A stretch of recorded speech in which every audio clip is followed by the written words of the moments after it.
Shalom, kita sudah sampai di ulangan seri yang ke-96 ya. Nomor gereja kita ini saudara ya. Kita belajar ya latar belakangnya dari kejadian kata kuncinya pilihan. Bangsa ini telah dipilih oleh Tuhan. Kata kunci kitab Keluaran penebusan, ditebus dari Mesir. Dan kata kunci kitab Imamat pengudusan. Ya, mereka belajar kekudusan. Waktu Imamat ini ditulis selama 1 bulan. Nah, lalu belajar kitab Bilangan persiapan masuk tanah perjanjian. Jadi Musa akan mati sebelum orang Israel masuk, dan para pendengar mereka mendengar 4 khotbah Musa, dan transisi yang terakhir hari ini ya kita melihat catatan-catatan khotbah itu. Nah, kalau 4 kitab sebelumnya sudah diberitahu. Kata kunci kitab Ulangan ini adalah renewal, pembaharuan, membaharui apa yang Tuhan sudah sampaikan waktu di Gunung Sinai. Sekarang mereka mau masuk tanah perjanjian, itu yang diperbaharui, perjanjian Tuhan yang ada dalam perjanjian Musa. Nah, ayat kuncinya, ayo kita baca Ulangan pasal 6 ayat 4 sampai 5. 2, 3. Dengarlah hai orang Israel, Tuhan itu Allah kita, Tuhan itu Esa. Kasihilah Tuhan Allahmu dengan segenap hatimu, dan dengan segenap jiwamu, dan dengan segenap kekuatanmu. Ulangan itu pembaruan ya, perjanjian Musa. Pelajaran namanya Walk Through the Bible, mengajar kitab Ulangan ini dalam satu frasa, duet, run on me. Duet, perjanjian yang pertama yang 40 tahun yang lalu dan perjanjian yang sekarang disampaikan berlari bersama-sama. Kita sudah masih di Ulangan pasal 33 ya. Bagian terakhir transisi dari Musa kepada Yosua, tapi di situ ada juga profetik, nubuatan. Apa yang akan Allah lakukan, kita sudah belajar kutuk-kutuk, sekarang berkat-berkat. Nah, sambil mengingat kembali ya, pasal 31, Yosua menaruh hukum itu di tabut perjanjian, lalu Musa menyanyi, dan kita masih di pasal 33. Musa mulai memberkati satu persatu suku Israel. Lalu Musa meninggal. Ya, jadi kita baca ya, pasal 33 ayat 1, nas ini dulu pembukanya. 2, 3. Inilah berkat yang diberikan Musa, abdi Allah itu, kepada orang Israel sebelum ia mati. Nah, kita sudah belajar berkatnya Ruben, anak pertama. Kita sudah belajar berkatnya Yehuda, anak kedua. Simeon, anak nomor 3 digabung, karena Simeon tinggal di tengah-tengah orang Yehuda. Berkat Lewi, anak keempat. Mereka karena melayani Tuhan. Berkat Benyamin lompat, overlap, naik ke atas, anak ke-12. Kenapa? Karena mereka tinggal dekat bait Allah. Nah, sesudah itu kita lihat berkatnya siapa? Berkatnya Yusuf. Ayo kita baca. 2, 3. Tentang Yusuf, ia berkata, kiranya negerinya diberkati oleh Tuhan dengan yang terbaik dari langit, dengan air embun, dengan air samudera raya yang ada di bawah, dengan yang terbaik yang dihasilkan matahari, dengan yang terbaik yang ditumbuhkan bulan, dengan yang terutama dari gunung-gunung sejak dahulu, dengan yang terbaik dari bukit-bukit yang berabad-abad, dan dengan yang terbaik dari bumi serta segala isinya, dengan perkenanan Dia yang diam di dalam semak duri. Biarlah itu semuanya turun ke atas kepala Yusuf, ke atas batu kepala orang yang teristimewa di antara saudara-saudaranya. Masih ada satu lagi ayat 17, kita lihat yang di belakang. Baca ya, kalau saudara baca, yang terbaik, yang terbaik, yang terbaik, yang terbaik. Kayaknya berkat yang paling enak ini. Berkatnya Yusuf. Lihat ya, doa berkat Musa terlebih dulu bicara kemakmuran.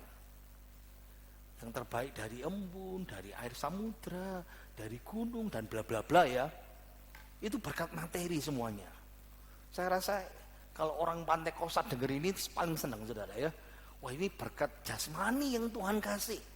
Ternyata ada berkat-berkat yang khotbahnya seperti ini. Ya, Yusuf dipecah jadi dua. Yusuf punya dua anak, Manasye dan Efraim. Jadi ketika papanya Yusuf, Yakub yang disebut Israel itu mau mati, dia panggil dua anak Yusuf. Kamu cucuku, tapi kamu angkat aku jadi anak. Dan itu sebabnya Yusuf itu dibagi dua, Manasye dan Efraim. Jadi Yusuf satu level sama papanya sekarang. Dan anaknya, notabene cucunya Yakub, itu sekarang jadi anak.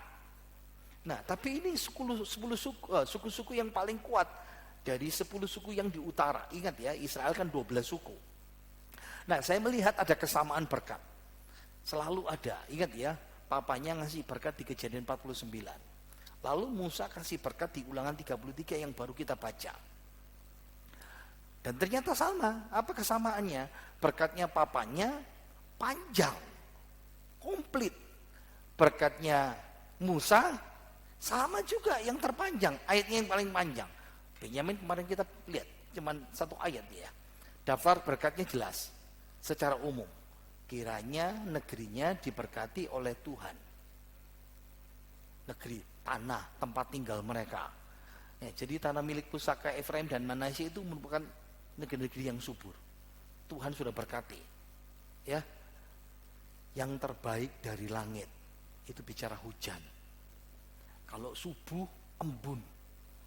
Tapi yang paling penting, lihat di sini ya, hujan dan embun. Tidak ada hujan, tidak ada embun, hasil bumi, pertanian, gagal dan pasti dibuang. Saudara paham ya? Saya sedikit membayangkan air itu dibutuhkan untuk kelimpahan pertanian. Makanya kenapa Indonesia tanah yang subur, negeri kita kan? Banyak air. Tapi kalau saudara sedikit membayangkan, Israel tidak seperti negeri kita, ya, batangnya singkong dicepno sudah hidup saudara. Karena saya pernah tinggal di desa, pelayanan 1 tahun di desa saudara. Nah, saya membayangkan Israel itu ada tempat namanya Negev, 55% itu padang gurun. Israel itu separuhnya padang gurun. Nah, saya lihat berkat ini, saya coba tarik sekarang ya. Apa betul Tuhan memberkati? Wow, kita lihat klip. Suara nih, beres. Sudah oke, ocok-ocok gini semua kamu nih meneh. Ya, ayo kita lihat ya. Kemajuan pertaniannya Israel itu luar biasa. Ini berkat Tuhan. Israel dikenal sebagai negara yang pertaniannya maju. Padahal ia negara yang terletak di gurun Timur Tengah. Tanah tidak subur, air kurang, dan cuaca panas.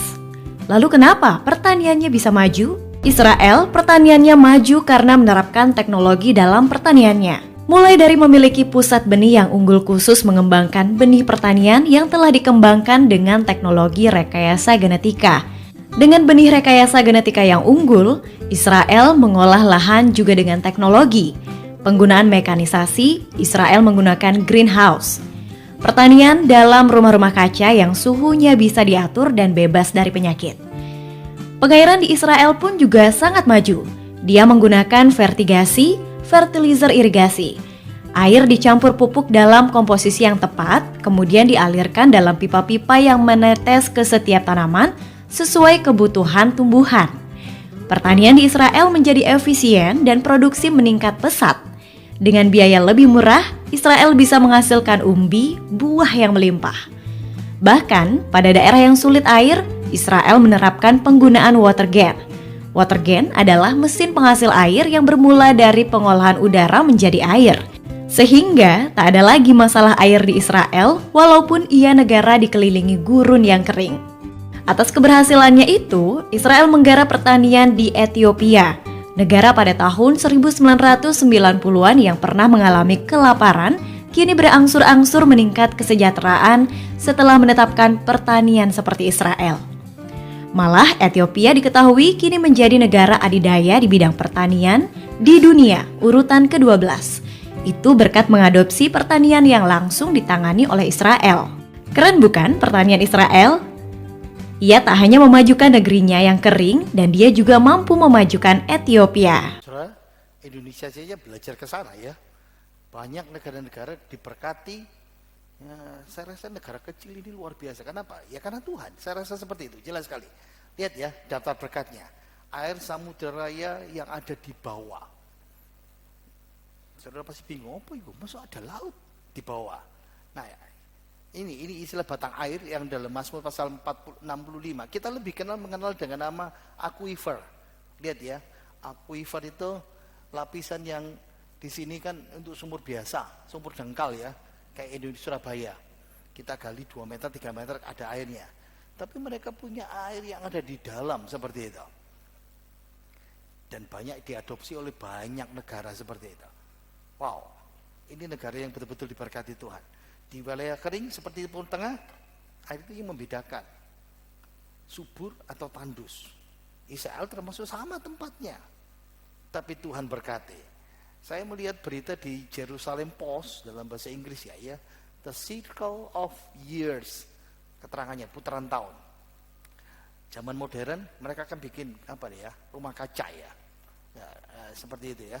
Lalu itu memungkinkan bisa nanam. Kalau mau punya mangga, punya apa, negara mereka pun bisa pakai bikin sayur buah di luar musim, bisa beli seperti itu. Tapi tidak bisa kalau kita mau menanam biji-bijian, khususnya gandum. Butuh hamparan tanah luas, butuh namanya kekuasaan siklus, itu namanya musim. Dan gandum dan lain-lain tidak pernah berubah dari zaman Alkitab, dipengaruhi oleh musim dan cuaca. Tapi Tuhan berkata apa? Yang terbaik yang dihasilkan matahari dan bulan. Berarti Tuhan ngatur perubahan cuaca, perubahan musim yang tepat. Makanya karena terbatas waktu ya, di Israel itu kenapa ada namanya perayaan Paskah, perayaan Pondok Daun, lalu perayaan Pentakosta. Itu aturan Tuhan. Habis ini nanam apa? Habis ini nanam apa? Habis ini nanam apa? Habis itu selesai, berikan persembahan sama Tuhan. Tanah istirahat, lalu mulai tanam lagi. Lalu perayaan ini, ada 7 perayaan ya. Itu menandai musim-musim semuanya. Dari zaman Alkitab sampai sekarang tidak berubah. Wow, keren caranya Tuhan ya. Yang terutama dari gunung dan bukit-bukit. Itu bicara hutan. Memang dari zamannya saya baca ya PL ya, hutan tuh banyak, tapi mulai berubah, lalu negeri Israel banyak tidak ada hutan sekarang. Tapi saya melihat ternyata hutan di Israel ada 10 tempat sekarang ini. Dulu tempatnya banyak ya. Kalau saudara pernah baca Salomo bangun bait Allah, kayu-kayu pun diambil di situ, bahkan diekspor dari luar negeri. Apa berkat Tuhan? Yang terbaik dari hasil bumi. Dari bumi serta hasilnya, segala isinya. Bicara hasil pangan mereka. Saya membayangkan ya, negara Israel yang sebagian gurun, 50% lebih. Ini hasilnya. Ini di lembah Yisrael. Anak-anak lari-larian di sini ya. Ini panen brokoli di lembah yang sama. Besar sekali di sana itu. Saya masih ingat waktu tahun 2015 naik bis, turun, tunggu. Lalu tour guide-nya turun beli 1 kotak. Apa namanya? Itu loh, strawberry. Strawberry-nya tuh setengah akar. Serius. Wah, saya membayangkan di Indonesia nggak bisa seperti ini ya. Nah, ini Profesor Denny Samir. Dia Fakultas Pertanian Pangan dan Lingkungan di Universitas Ibrani ya. Dan hibrida tomatnya itu tempat yang paling populer di Amerika sekali. Diekspor seperti itu. Sayuran utama apa? Tomat cherry, paprika, herba, melon. Ini gambar semangka di sana itu. Ladang yang paling utama gandum, bunga matahari. Bunga matahari itu dibuat minyak goreng itu ya. Kacang tanah, buncis. Ini gandum. Di dekat latrun seperti itu. Nah, ada buah-buah apel, anggur, persik, mangga, plum, pir, aprikot, buah yang atas. Ada lagi jeruk mandarin ya, tipe mandarin. Jeruk biasa, grapefruit dan lemon. Ini anggur yang di dataran dataran tinggi di Golan yang seperti itu. Ini wortel. Mereka suka organik ya. Jadi tidak pakai semprot-semprotan itu. Kentang, wortel, paprika, apokat dan jeruk. Memang Tuhan berkati mereka.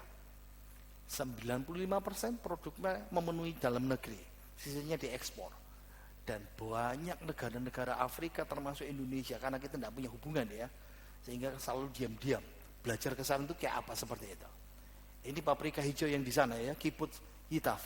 Nah ini clementine, jenisnya jeruk mandarin ya, di lembah Yisrael seperti itu.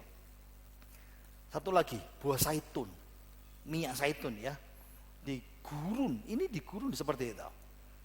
Nah, saya membayangkan, sekarang kita bandingkan ya, waktu papanya Yakub memberkati di Kejadian 49 di sini. Ayo kita baca, 2, 3. Yusuf adalah seperti pohon buah-buahan yang muda. Pohon buah-buahan yang muda pada mata air. Dahan-dahannya naik mengatasi tembok. Walaupun pemanah-pemanah telah mengusiknya, memanahnya dan menyerbunya, namun panahnya tetap kokoh dan lengan tangannya tinggal lihat oleh pertolongan yang maha kuat, pelindung Yakub oleh sebab gembalanya gunung batu Israel. Oleh Allah ayahmu yang akan menolong engkau, dan oleh Allah yang maha kuasa yang akan memberkati engkau dengan berkat, lihat di sini sama ya, berkat langit di atas, dengan berkat samudera raya yang letaknya di bawah, dengan berkat buah dada dan kandungan. Berkat ayahmu melebihi berkat gunung-gunung yang sejak dahulu, yakni yang paling sedap di bukit-bukit yang berabad-abad. Semuanya itu akan turun ke atas kepala Yusuf, ke atas kepala batu kepala, orang yang teristimewa dari antara saudara-saudaranya. Persis sama, ayatnya panjang, penjelasannya hampir sama. Jadi ini berkat Yakub ya sama Yusuf. Pohon buah-buahan yang muda. Ada permainan kata Ibrani, para. Para itu cabang pohon yang banyak buahnya. Lalu muncul kata Efraim. Efraim itu dari kata para seperti itu. Makanya anak kedua Yusuf dikasih nama Efraim, double fruit, buah ganda. Fruitfulness, berbuah, menghasilkan buah ya. Idenya berhasil dan menang dan sukses. Efraim, ini bahasa Ibrani ya, bacanya dari seperti Arab, dari kanan ke kiri ya, seperti itu. Dari ke kiri, dari sini ke sini pokoknya, dari sini ke sini bacanya seperti itu. Nah, Efraim dari kata Ibrani Efraat, berbuah seperti itu. Ingat ya, karena ditanam kata papanya di samping sebuah sumber air, samudera raya, menghasilkan bertumbuh dan berbuah. Dan bicara soal anggur, saudara mesti ngerti ya, Israel dengan sukses membangun perkebunan anggur di tempat yang tidak mungkin orang bisa menanam. Ada namanya padang gurun Negev. Ini begitu tandus. Ini padang gurun Negev. Kalau saudara lihat ya, nah banyak, kalau saudara lihat ya, sedikit lihat ya, ini dulu sungai. Nah banyak orang berkata seperti ini, kemungkinan sungai itu hilang, habis, jadi tandus waktu Tuhan menghukum Sodom dan Gomora. Jadi Negev ini jadi gersang, udaranya kering, ekstrim, curah hujanannya 10 cm per tahun. Berarti 1 tahun paling banter, tidak sampai sak minggu hujan. Siang hari 38 derajat, malam di bawah 0. Orang bisa apa di sini? Tapi di Negev, lihat ya, padang gurun, nanti kita lihat klipnya di belakang. Penutup. Ada 12 kilang anggur dalam waktu 10 tahun terakhir. Kalau mau datang ke sana, lihat pariwisata seperti ini. Biasanya anggurnya dibawa ke kanan juga ya. Saya punya 1 botol sampai sekarang masih utuh. Nah semuanya dimulai dari 2015. Ada perusahaan irigasi Netafim, Itali yang ngajarin anggurnya, Israel yang ngatur gimana bisa menumbuhkan di padang gurun ini. Makanya Afrika banyak belajar ke Israel, dan Indonesia ya ditentang ya, beberapa orang masih tetap berangkat ke sana untuk belajar di sana. Ini berkat Tuhan ya. Secara ringkas berkatnya Yusuf, lihat, berkat dari atas, dari langit, dari surga. Langit itu samayim. Samayim itu bisa berarti atmosfer, bisa berarti luar angkasa, tapi bisa juga samayim itu bisa surga. Udara, hujan, matahari, bulan, dan musim yang tepat. Berkat dari dalam bumi, mata air, sungai, tanah subur. Sementara kalau punya gurun gimana caranya subur? Wow, caranya Tuhan ya.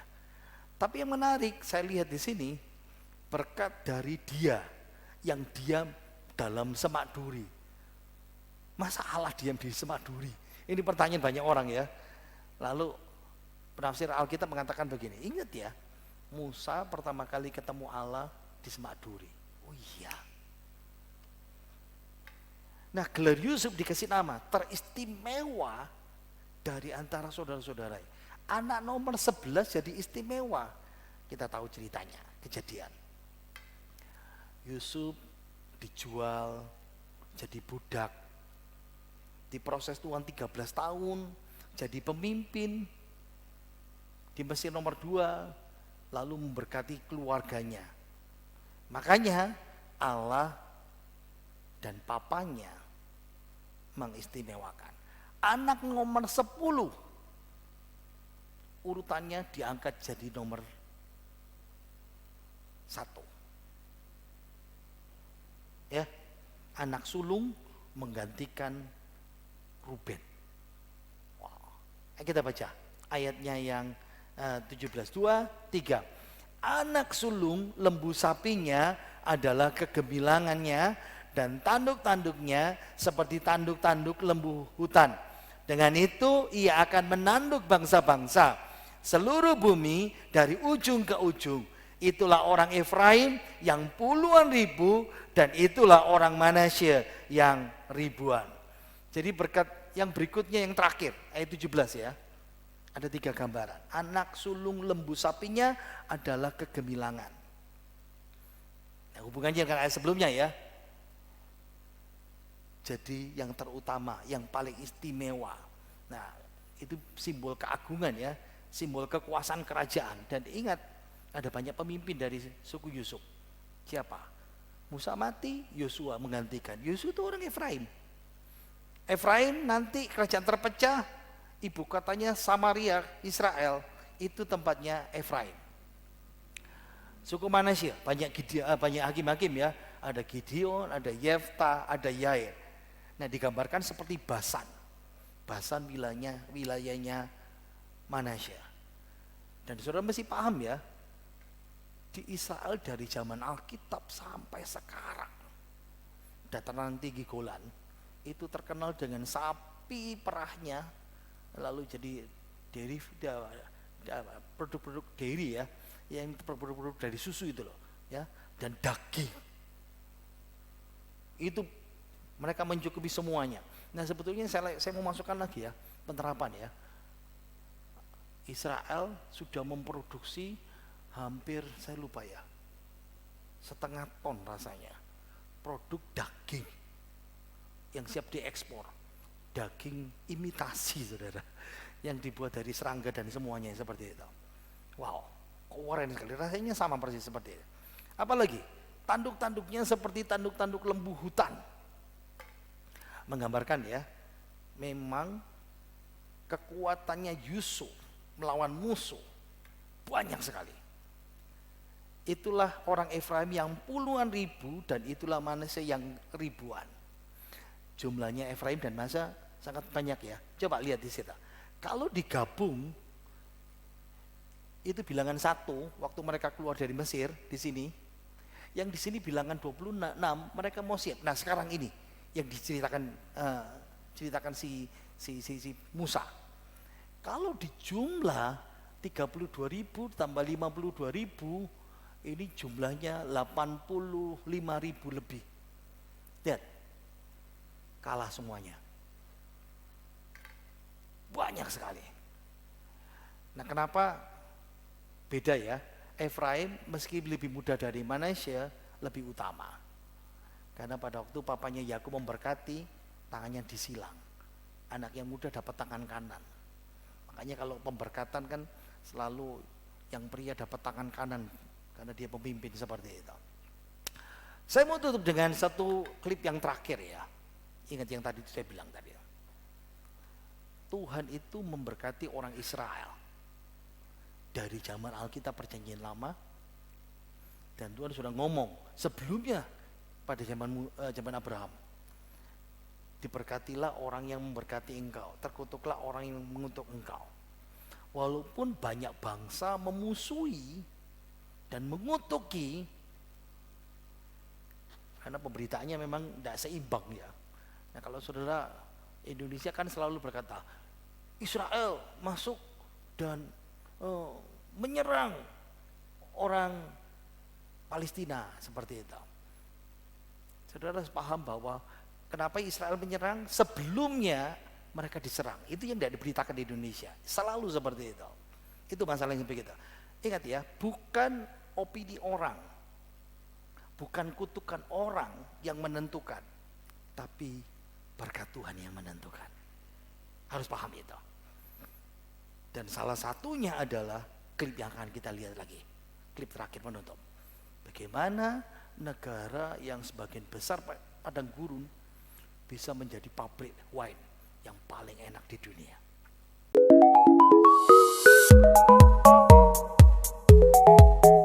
The wine in the Negev is unique. All the farms here in the Negev region are 25 farms located alongside the Nabatean route. We were one of the first farms to start the experiment of growing grapes here in the desert. Wine is not new to this area. It was made here by the Nabateans during the Byzantine time. Even though this is a desert, they used to make here agriculture by take advantage from the runoff that going here along the slopes. We are a family farm. We grow 20 dunams of Cabernet Sauvignon and Merlot grapes for local and quality wine. We are the only oasis in the desert. There is no pest control, no spraying that we need to do on the grapes, and that makes the quality and the taste of the wine. There's a lot of vineyards and local wineries in the region. The quality of the wine is pretty high. It's because of the altitude. Our farm is located on 550 meters above sea level. The cold here in the winters and comparing to the sun during the day, that is very good for the sugar in the grape, makes an excellent wine. We had to fit the viticulture to the special condition that we have in the Negev. Most of the vineyards are along the creek. It's something that makes the taste different. It takes a big challenge to grow the grapes in such extreme dryness conditions with no water at all. I try to get the taste of the desert and actually put them into the bottle. As less influence as possible in the winemaking production in order to keep the unique taste of the desert. And now we're really defining a new desert region of wine. Recently, one of the largest wineries in this region won a double gold in a big competition, and we are very proud to produce local quality wine in the middle of the desert.